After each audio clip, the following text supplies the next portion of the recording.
Good morning guys. Bali po may higpit na pong pinagbabawal dito sa lugar namin ng pagsisiga. Pero ito po ay konting kahoy lang tsaka ito yung dahon ng mangga para po mausukan yung aming puno mangga para mamulaklak at mamatay tuloy ang mga hantik. Baka po kasi may mag-complain sa akin ba't ako nagsisiga. Hindi po siya rubber or plastic.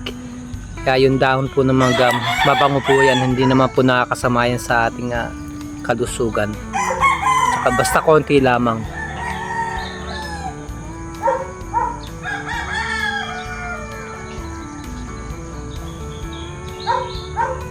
Magandang buhay po sa inyong lahat.